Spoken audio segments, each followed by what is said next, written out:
Assalamu алейкум, muhterem millettaşlar. Siz Яңа Гасыр каналында авыл андагы яшәеш һәм аграр тармакта барган үзгәрешләрне яктыртучы туган җир тапшыруын карыйсыз. Кабат сезнең белән күрешүгә шиксез шатбыз. Бүгенге чыгарылышта баш саны арта, малларны куяр тораклар җитешми. Күкмара агрохим сервисының ярдәмче хуҗалыгында кыен хәлдән ничек чыкмакчылар? Җәйге шелләгә генә түгел, кышкы салкыннарга да чыдам. Чирмешән фермеры ни өчен мондый төр токымга өстенлек бирә? Укытучылыкны эшмәкәрлеккә алыштырган Аксубай кооперативы хакында безнең репортаж.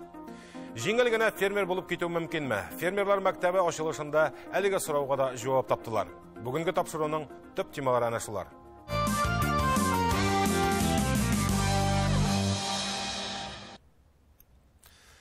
Быел терлекчелектә кышлату җиңелләрдән булмас дип белгечләр. Бу әлбәттә җәйге чорда җитәрлек күләмдә сыйфатлы азык әзерли алмау белән аңлатыла.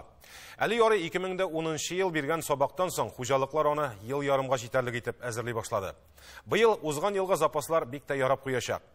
Республикада без Тат агрохим җәмгыятен таш карьерларында туфракның ачылыгын киләүче акшар җитештерүчеләр дип кенә белә идек. Әмма җәмгыятьнең районнардагы филиалларына электән бирелгән ярдәмче хуҗалыклары да бар. Җитәкчеләре Наил Гобайдуллин әйтүенчә, күбесе терлекчелек белән ныклап шөгыльләнүен туктатмый. Барысы да кышлатуга әзерләр. Бу хакта даими семинар киңәшмәләрдә үткәреп торалар. Тат агрохимның Күкмара районындагы филиалында малларның баш санын да арттырылар иде. Тораклары җитми. Аларда тоналар әзерләүне дә җайга салганнар. Зур комплекс төзү өметидә билгеле сәбәпләр аркасында чынга ашмаган. Хәзер ни эшләргә җыеналар? Бу атнада Күкмара агрохим сервисының ярдәмче хуҗалыгына баргач, андагы үзгәрешләрне дә күреп кайттык. Мин үзем шушы авылныкымда чакырдылар да, әйбәт условиялар куйдылар, шунда кайттым мин аннары. Бер ел эшлим инде, Аллага шөкер. Мал табибы буларак Алмаз Богдановның төп максаты сыердан сау сәламәт бозау алу. Моңа ирешү өчен сыерны каплату белән профилактика эшләрен башлау зарур. Бозау тугач та бу эш тукталмый. 5 көн дәвамында угыз сөте эчертәләр. Аннан соң 2 ай сыер сөтен җылытып бирүгә күчәләр. Бер үк вакытта кичкенә бозауларны ашатырга өйрәтүдә каралган. Иң беренче чисталыкны соклара кирәк инде. Ашауны бәләкәйдән ашарга өйрәтәбез инде. Менә башлыйбыз шушындый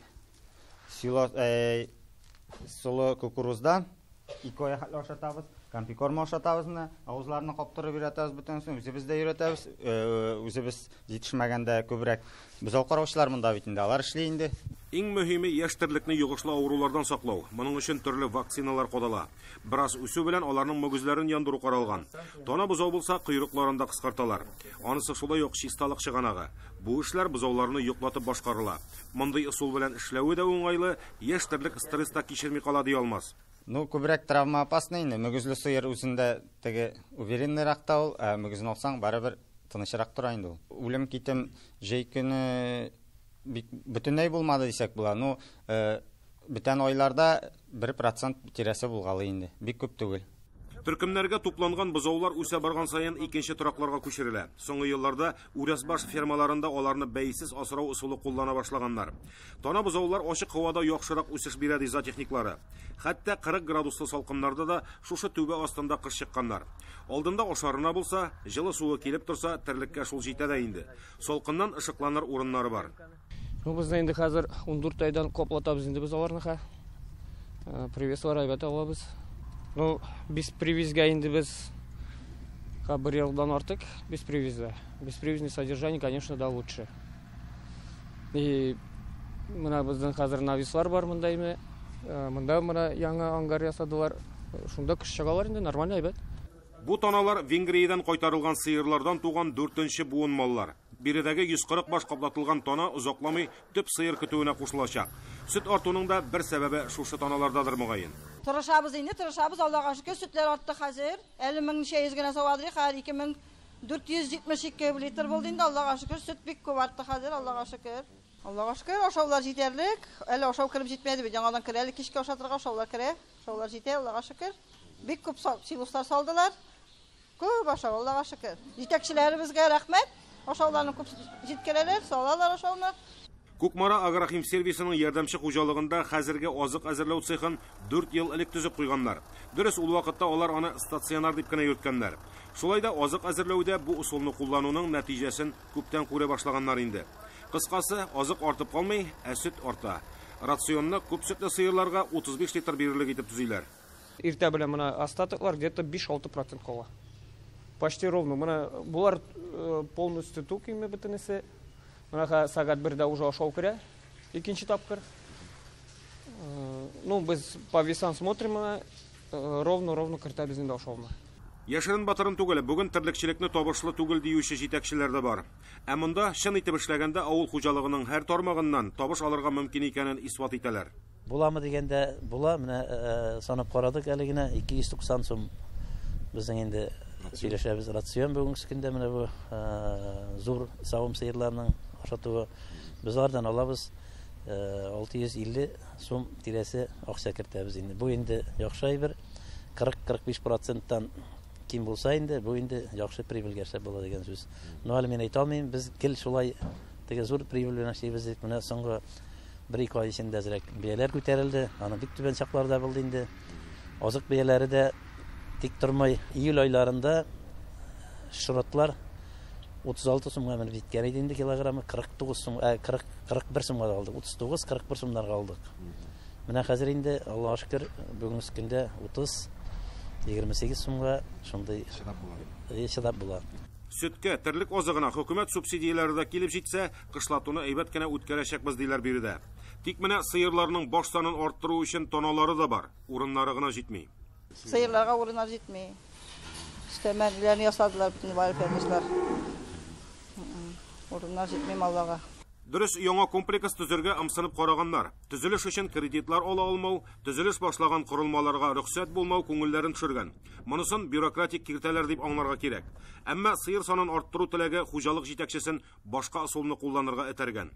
Хәзер инде үзебезнең планнарны әзрәк үзебез үзгәртеп, хәзер инде менә шушы булган торакларны бәйсез асрауга күчереп әкренләп сау залы корырга дигән үзебезгә задача куйдык инде. Без моны исән сау булсак, 1 ел ярым эчендә корып, сафка бастырыбыз дип уйлыйбыз. Аннан соң инде барлык торакларны да әкренләп шул бәйсез тотуга күчерергә итәбез.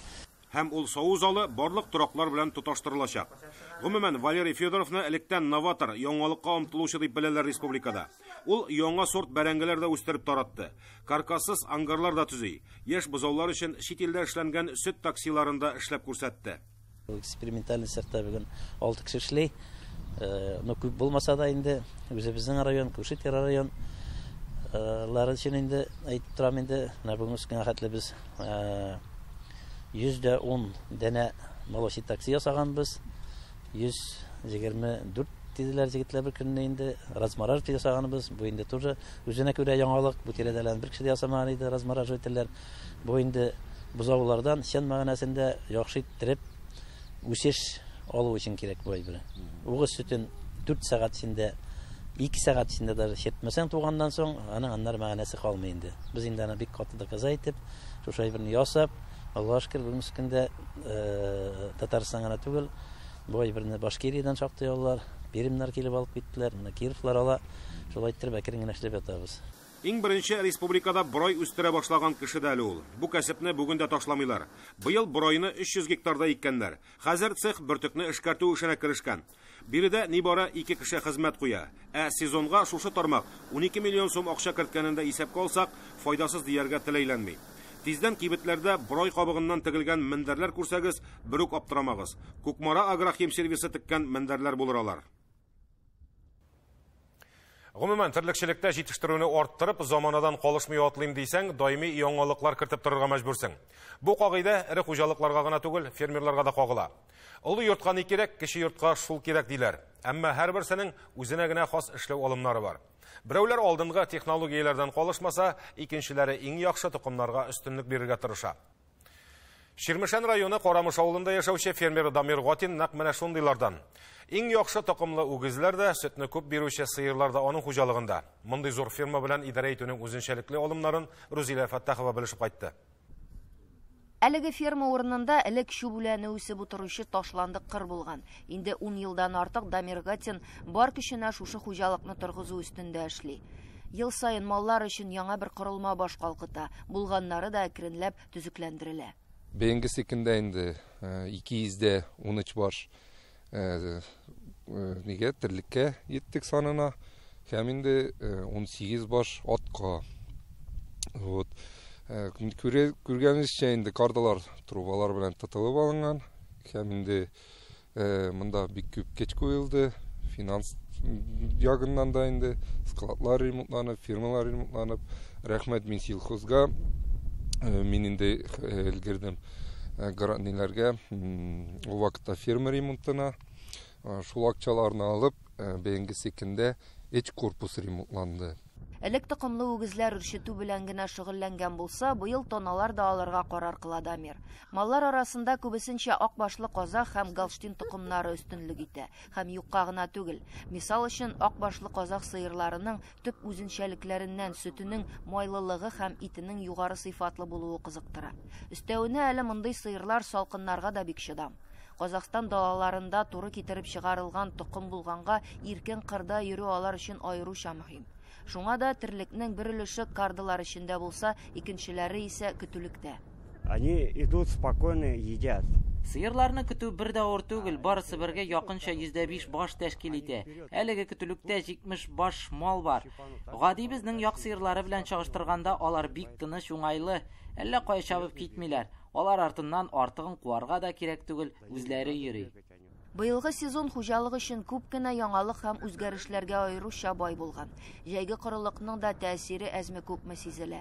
Ләкин фермер әйтүенчә, уҗым арышы һәм кымбагыш уңышы әлеге сынаулардан соң тулысынча аякка басырга ярдәм иткән. Гомумән, бертөклеләр үстерү, азык әзерләү юнәлешендә дә Дамирның тәҗрибәсе шактый җыелган. Бер укустан үзенең менә бу җирләрдән где-то 1800 тюк печен алсам, быел беренче укуста где-то мин 650 генә тюк печен алдым. Үтәле үзеңә генә түгел, рабочиларга таратырга кирәк. Аларда бик күп төрлек асрыйлар. Шуның өчен быел Елхоу болыннарын, ул Әлмәт районы инде, Елхоу дигән авыл болыннарын чаптык. Кая бар, шуларны чабып, азык виз топладык. Дамир Гатинның хуҗалыгында барлыгы 9 кеше эшли. Араларында мал караучылар гына түгел, механизаторлар да бар. Авыл хуҗалыгы техникасын саклау өчен күптән түгел махсус гараж булдырганнар. Иң мөһиме, монда һәрбер хезмәткәр дә үз эшен җиренә җиткереп башкара. Шуңа күрә хезмәтнең нәтиҗәсе дә күренә. Иң авыр техникада эшләү бер нәрсә сөйгәндә аны эшлисең. Әллә ни авырлыгы юк, батылмаса. Запчастин апкатып торалар вакытында ясыйбыз да. Вперед! Фермер сүзләренчә, авыл хуҗалыгы өлкәсендә уңышка ирешү өчен иң мөһим шартларның берсе яңа сыйфатлы техника булуы. Шуңа күрә дә агрегатларның бәясе күтәрелү күпмедер дәрәҗәдә авырлыклар да тудыра. Бу очракта инде дәүләт тарафыннан күрсәтелгән ярдәм бик урынлы. Мин алган идем менә бу дун комбайнына кымбагаш шаткысы яңаны. Аның 40%-ын дәүләт кайтарып бирде. Хәзер менә шул Аллаһ тәсә шул культиваторларны алгач 70/30 калды инде. Алла шөкер, булай документларны итеп бирдем. Күпмедер вакыт узганнан соң елга күчерделәр инде. Шул ашаларга өметләнеп торабыз инде. Сүз дә юк, мондый хуҗалыкны торгызу бер дә җиңел эшләрдән түгел. Ләкин Дамир Гатин гади тормыш кагыйдәләренә нигезләнеп эш йөртә.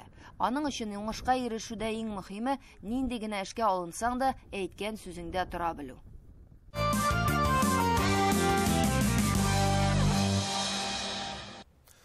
Бүген шимал җитештереп кенә файда алып булам икән. Бу хакта уйланучылар бардыр. Моннан 10 еллар чамасы чит өлкәләргә чыгып, товар җитештерүчеләрнең ничек берләшүе хакында сөйләгәнебез дә, күрсәткәнебез дә булды. Бер караганда аларга хөкүмәт тә ярдәм итмәгән. Берләшеп эшләүнең котылгысыз булуын аңлаганнан соң шундый фикергә килгәннәрдер. Ә бездә кооперативлар оештырам диючеләргә хөкүмәт грантлар бирде, ярдәм итте. Шул рәвешле оешкан кооперативлар бүген ничек яши? Алга китеш бармы? Аксубай районы Кызылтау авылында 2017 елда оешкан Аксубай кооперативы 2 ел элек грант тоткан. Бүген ит эшкәртү белән шөгыльләнә алар. Югары уку йортының филология факультетын тәмамлаган, мәктәптә татар теле фәнен укыткан Әлфира Шакированың ни сәбәпле шушы юнәлешкә күчеп эшләү хакында Гүзәл Хөсәйнова аңлатыр. 35 тән әз булса юк инде. Ну эшләгән кешегә бик сай булса, җиңел техникага да и тиз бетә. Ә булай сузыла, ну зато качественный. Никадәр тирән эшкәртсәң, җир шул кадәр күп дым туплый һәм яхшы уңыш бирә. Мисал өчен, быел көзге булай уңышы 30 центнер булды ди Рәис Шакиров. Эшкәртелгән басу янында тигез генә уҗымнары да шытып чыккан. 50 площадьта монда. Жал иткән төшкә генә түлке чәчәбез, җәй буе эшләп тотабыз біз аны. Ашыгып чәчеп тә булмый, жауым үткәннән соң гына чәчтек. Жаумаса чәчмәйдек. Үткән ел күбесен чәчкән чыкмады. Үзебез үстергән азык үзебезгә дә җитә, халыкка сатарга да кала диләр Шакировлар. 350 гектар җирдә алар бодай, солы, катнаш 1 еллык үләннәр үстерә. Ферма янында инде пешән саламы, фураж сенажы да әзер. Бүгенге көндә Шакировлар фермасында 80 баш мөгезле эретерлек бар. Шуның 40-ы савым сыерлары, калганнары яшь маллар. Үгезләр бетеп торган чак әле. Гадәттә мал саны 100дән дә артык була иде, ди Әлфира Шакирова. Бу филология факультетын тәмамлап, татар теле укытучысы булып эшләгән кечкенә генә буйлы ханым инде 25 ел ире рәис белән фермер хуҗалыгын алып бара. Баштан базарга җыри башладык без, ит сатырга, иптәшем заготовитель булып эшләде. Ит сатырга җыри башладык, аннан соң инде әкрен генә шушылай итеп кирип киттек инде. Үзебез маллар асрап, үзебезнең малларны саттык баштан, аннан соң иптәшем әйтә, булай булмас Әлфирә дә, җир алып эшләп карый geldi. Шушылай диде дә инде. Аннан соң җир алып эшләргә тотындык. 96 елдан соң рәсми рәвештә теркәлдек КФХ булып. Бүген монда яңа торак, азык складлары бар, сугым цехында төзи башлаганнар. Әлфирә белән рәис үзләре дә алга карап эш итә, уллары да үсеш камтыла икән. Төпчекләре Айзат терлекләрнең баш санын арттырырга кирәк дигән фикердә. Шакировларның улы малайлары Илүс авыл хуҗалыгы академиясын тәмамлап, Казанда эшли. Кечесе Айзат энергетик һөнәрен үзләштерсә дә авылны сайлаган. Димәк, гаилә эшен дәвам итүче бар. Малайым инде бөтенләй миңа авылдан китәргә түгел, барыбер ди дан ферма салы гел дип. Нитте рухланып җыри башлады инде. Менә исәбебез тагын бер ферма төзергә инде алла бирсә. Анысы да монысы тик 25 ел буена мал үстереп, ит сатып йөрүе җиңелләрдән түгел. Берничә ел элек фермерлар үзләре җитештергәнне эшкәртеп сату турында уйлана башлый. Баштан бит инде кооперативта без халыкка хезмәт күрсәттек. Халыкка хезмәт күрсәтәйек безнең авылларга. Кемнәргә бакчаларны эшләргә инде, кемнәргә шулай итеп җыелып инде, кемнәр анысын пиләтән итеп, шулай итеп җирләр белән эшләдек инде ул вакытта. Аннары соң инде шул переработка күчәргә уйладык. Хәзерге көндә Аксубай кооперативында 60-ка якын кеше теркәлгән. Араларында фермерларда, гади авыл халкы да бар. Ит, йомырка, ярым фабрикатларда куллана торган яшелчә белән алар тәэмин итә. Кызылтау авылында урнашкан эшкәртү цехында токмаш, пилмән, мантый, голубцы һәм башка тиз әзерләнә торган ризыклар ясала. Бу эшләрнең барысы да шушы авылның 3 хатын кызына йөкләнгән. Без районнан күчеп кайттык авылга. Районда яшәдек 30 елда, авылга кайттык туган авылга. Шулай яшибез. Пенсияда. Мин почтада эшләдем. 16 ел почтада эшләдем. Аннан чыктым. Мында эшкә кирдем. Алла шөкер, мында эш бар. Эш хакы 10 мең генә булса да, авыл җиренә күрә начар түгел диләр ханымнар. Өстәвенә ит чыгару, камыр басу, камыр җыю кебек авыр эшләрне грант акчасына алынган машиналар башкара. Bir kiloda где-то 280-290 штук була, bir 300 штук була bir kiloda. 300 штук. Мына 15 кило ясыйбыз, мына по 300 штук вот. Иң җайлы ясарга голубцы, манты, аннары котлеты идут. Пельмень вак күп ясарга кирәк. Бер яктан эш урыны бар, икенчедән кооператив агзасы булу да файдалы икән. Аллаһ шөкер ярдәм итәләр, менә печәннәр, саламнар итәргә булса, пожалуйста, бирәләр. Бер текләтә дә бирергә мулла, менә шулай ярдәм итәләр. Кооперативта эшкәртү цехы ачылгач, җитәкче булып Шакировларның төпчеге Аяз эшкә керешкән. Аяз ассортиментны киңәйтү юнәлешен барлый. Киләчәктә бу цехта ысланган ит продукциясе җитештерә башлаячаклар. Моның өчен махсус җиһаз җайланмалары да кирәк. Әлегә цехта көн саен 50 килограммга кадәр ярым фабрикат ясала. Шуңа да алдан ала сату юлларында көйләп куйганнар. Кешене алдаламасаң, кешене ялганламасаң инде әйбәт эшләргә була. Безнең инде продукциябыз Казанга да китә, Казанда да сырыйлар. Авылда әбиләр даже 10 килограмм пилмен алып, 15 килограмм мантылар алып, балаларына җибәрәләр. Әлбәттә, кооператив оештыру һәм анда эшләү өчен халыкның бердәм, бер-беренә ышанган булуы мөһим. Кызылтау иске кыязлык кешеләре өчен менә шунысы кадерле бүген. Кем белә, авыл кешесе үстергән итне эшкәртеп сата башлагач, бәлки бәяләре дә уңайланыр. Авылда мал асраучылар саны да артыр дигән өмет бар. Фермер булу һәм авыл хуҗалыгы өлкәсендә теләкләреңне чынга ашыру өчен финанс мөмкинлекләреннән кала төпле белем, шулай ук тәҗрибә булуы да мөһим. Авыл хуҗалыгы министрлыгы, Россия авыл хуҗалыгы банкы һәм Казан дәүләт аграр университеты белән берлектә оештырган фермерлар мәктәбе әлеге эшне уңышлы гына башлап җибәрер өчен менә дигән мөмкинлек. Татарстанда инде икенче мәртәбә үткәрелүче чарага нинди генә һөнәр иясе булып килсәң дә, фермер булып чыгып китәсең. Әлеге яңа проектның үзенчәлекләре шактый. Аларның барысы белән дә киләсе сюжетта таныша аласыз. Ел башында фермерлар мәктәбенә барлыгы 24 укучы гына килгән булса, хәзерге вакытта фермер булырга теләүчеләрнең саны инде 40-ка җитте. Өстәвенә әле проектның форматы да киңәя бара. Бу юлы укытулар бер юлы 4 юнәлеш буенча алып барылачак: терлекчелек, үсемлекчелек, кошчылык һәм атчылык. 3 ай дәвамында укучыларга теоретик белемнән кала, практик яктан да үз көчләрен сынап карау мөмкинлеге бирелә. Ә курсның төп нәтиҗәсе исә бизнес-планнар яклау. Финанс ягыннан, әгәр дә инде без ел башында беренче дулкынны алсак, 3 иң яхшы укучыга без 350 меңлек грантлар тапшырдык, үзләренең эшләрен башлап җибәрүгә. Алар инде анара грантларда катнашып, грантлар җиңделәр авыл хуҗалыгыннан, менә үзләренең эшләрен уже башлап киләләр. Фермерлар мәктәбенең беренче дулкынында катнашып, уңышлы гына үз эшен башлап җибәргән Александр Павлов Биектау районында сөтчелек тармагы белән шөгыльләнә. Язын фермерлар мәктәбен тәмамлаганнан соң аңа Агростарта проектында җиңеп, грант оту бәхете дә елмайган. Александр сүзләренчә, әлеге өлкәдә уңышка ирешү өчен иң мөһиме үз көчеңә ышаныч һәм тәвәккәллек. В целом, это же огромная наука. Гомумән, бу бит зур бер фән. Бары 3 ай эчендә генә аны тулысынча өйрәнеп бетерү мөмкин түгел. Шуңа да карамастан белемнең төп өлеше үзләштерелә. Ләкин иң мөһиме, әлеге уку инде булган тәҗрибәне дә тәртипкә салырга ярдәм итә. Фермерлар мәктәбендә белем алу тулысынча бушлай. Барлык финанс чыгымнар да Рәсәй авыл хуҗалыгы банкы тарафыннан каплана. Барлыгы 50 төбәктән 2000гә якын укучы әлеге проект кысаларында инде белем тупларга да өлгергән. Мондый яңа укыту форматына ихтыяҗ артканнан арта бара. Фермерлар мәктәбенең көзге курсына эләгер өчен бер урынга барлыгы 5 кеше дәгъва белдергән. Башка хуҗалыкларның эшләгәнен күрергә, инде методлар эффективнырак шуларны белергә, инде карма, рационнарны ниләрен карарга, шул ничек үчтергә. Во-первых, очень много программ. Беренчедән, бик күп программалар бар. Шулай ук монда алдагы үсеш өчен кирәк булачак күп кенә темаларны өйрәнергә ниятлим.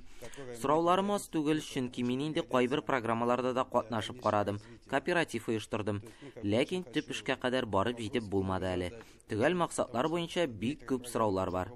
Фермерлар мәктәбенең төп үзенчәлеге Татарстандагы төрле алдынгы фермаларга барып тәҗрибә туплау мөмкинлеге. Шулай ук укыту дәврендә Аграр университет галимнәреннән кала, Рәсәй авыл хуҗалыгы банкы хезмәткәрләре һәм авыл хуҗалыгы министрлыгының белгечләре дә төрле кызыклы мастер-класслар алып барды дип көтелә. Туган җир тапшыруының бүгенге чыгарылышы тәмам. Аның чираттагысын киләсе шимбә 13 ноябрь көнне 14 сәгать 30 минутта карарга онытмагыз. ТНВ Планета каналында тапшыруның эфирга чыгу вакыты үзгәрми. Безгә сорауларыгыз булса, аларны WhatsApp номерына язып җибәрә аласыз. Аралашып яшәргә, исәнлектә күрешергә язсын.